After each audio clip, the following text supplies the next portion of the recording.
First of all, there's typically an event in the environment, quite simple. There is an emotion. We perceive the event. That triggers a particular physiological state within us. And then there is an action urge. That's the very simple model of emotions, and that then creates a behavior. So that's the emotional guidance system in a very simple nutshell. There's an event that happens, we have an emotion, we have the urge to act, and then we take action. What the research is showing is that the effectiveness of most therapies happens right here. We're born with an innate vulnerability to shame. It is our warning system. That's really key, and it's worth repeating to you, and I hope you understand the profound nature of that, that we are born with a vulnerability to shame for a good reason. Fit in, survive, be part of the group. It's not something that happens to us later.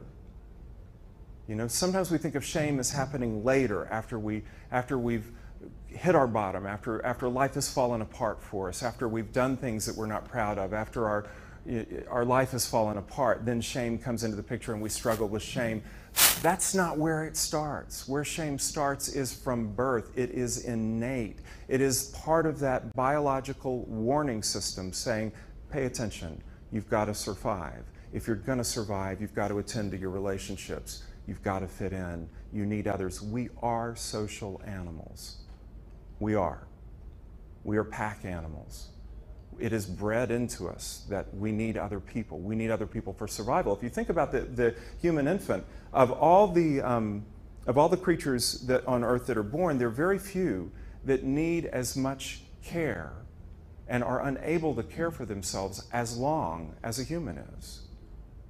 You know, if you think about, it's interesting watching, I had a dog a few years ago, actually a number of years ago now, that had puppies, and it was amazing to me that within a couple of weeks she didn't have anything to do with them, you know, and if we hadn't been there to take care of them, they would have, I don't know what they would have done.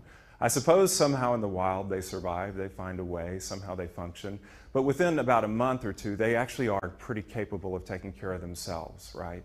Not so with humans, clearly not so.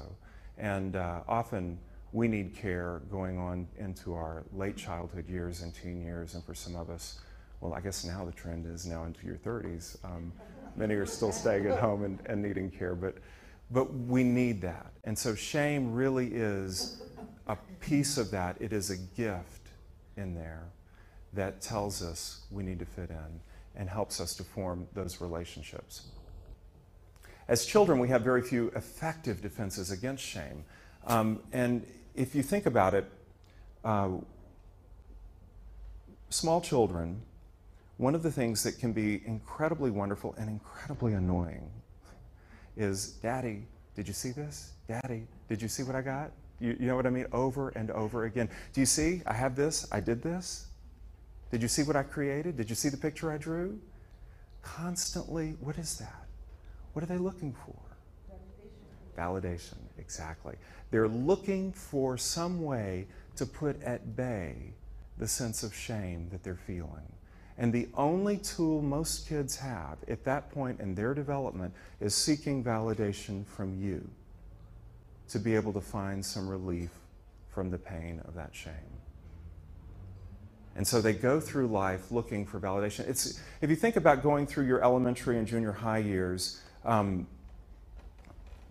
most of us it was wonderful and horrible at the same time, you know. But what is it that drives so much of that? Fitting in, sitting at the cool table, right? Being popular. That's what do you wear?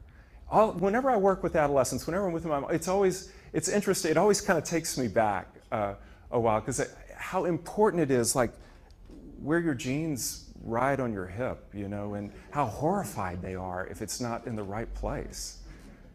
I'm so tuned out from that these days, I don't know, but they are, and they've got like radar for it, and they know what's in, what fits in, what doesn't, what makes them accepted, what doesn't.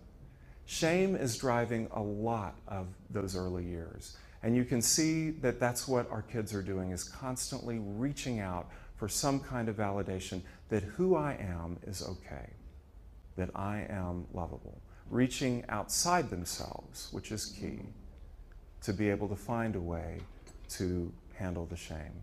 Otherwise, the urge becomes to hide. I couldn't possibly go to school wearing this, right? I'm going to go in my room and hide for a while. All the ways in which shame encourages them to hide.